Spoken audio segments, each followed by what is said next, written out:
Le Petit Chaperon Rouge est un conte pour enfants écrit par Perrault puis repris sans honte ni remords par les frères Grimm. L'histoire, pour ceux qui ont la mémoire courte ou une enfance très triste, c'est l'histoire d'une fillette qui porte tout le temps une sorte de bonnet rouge offert par sa grand-mère, et de là elle tire son surnom, le Petit Chaperon Rouge. Un jour, alors que cette même grand-mère est malade, la maman de l'enfant lui ordonne de lui emmener des provisions, histoire qu'elle ne meure pas tout de suite. Bien évidemment, elle lui dit aussi de pas s'éloigner du chemin et de faire bien attention, gna gna gna gna gna. Aussitôt dit, aussitôt fait, la petite va trottiner dans les bois, quand soudain, elle croise un loup, qui lui demande ce qu'elle fait là.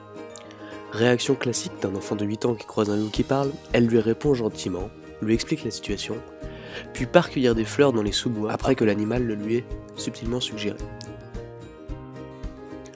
Ce dernier fonce ensuite chez la grand-mère, la dévore et se déguise en sa victime.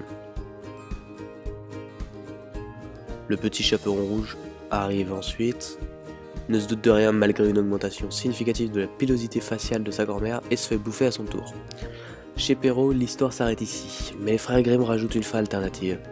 Un chasseur passant par là entend le loup ronfler, s'approche doucement, puis l'éventre sans aucune pitié avant de retirer le Petit Chaperon Rouge et son ancêtre du bidon de l'animal. Ils tuent ensuite tous ensemble ce dernier en le remplissant de cailloux, parce que la violence gratuite envers les animaux, c'est cool. Voilà pour l'histoire. Je vous propose maintenant de l'analyser à la manière d'un psychanalyste.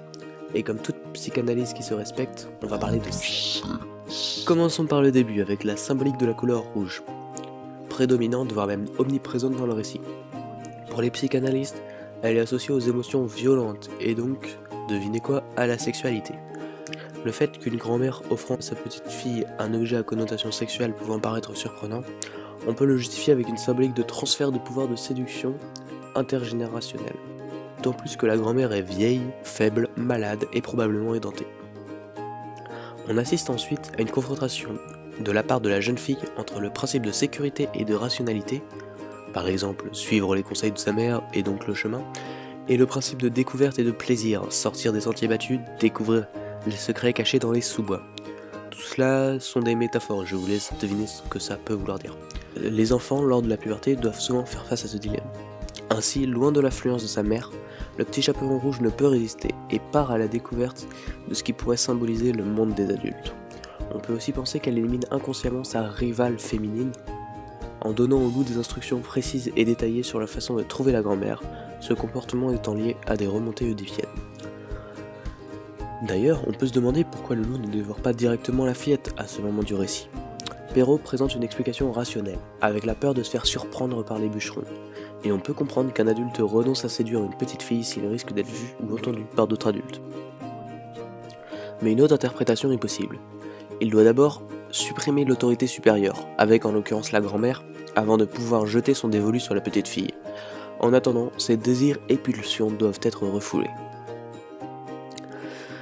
De plus, l'absence de père dans ce conte est notable. Ainsi, les deux seules figures paternelles sont le loup et le chasseur, aux antipodes l'une de l'autre. Le loup représente l'homme séducteur et dangereux, et le chasseur représente la figure paternelle, forte, responsable, qui sauve l'enfant. Tout se passe comme si le Petit Chaperon Rouge essayait de comprendre la nature contradictoire du sexe masculin, en expérimentant les aspects de sa personnalité, les tendances égoïstes et violentes avec le loup, et les tendances altruistes et réfléchies avec le chasseur. Ainsi, la petite fille meurt lorsqu'elle se fait avaler par le loup et renaît lorsqu'elle en sort, mais c'est une personne différente. L'enfant qui s'était fait tenter par le loup est morte et c'est un individu plus fort qui est maintenant en vie. Ce conte est donc une métaphore des différentes épreuves de la vie et particulièrement celle de la puberté. Sous des airs de contes pour enfants simplistes et à la morale évidente, obéis à tes parents, le Petit Chaperon Rouge est donc finalement un conte plus complexe et profond qu'il n'y paraît.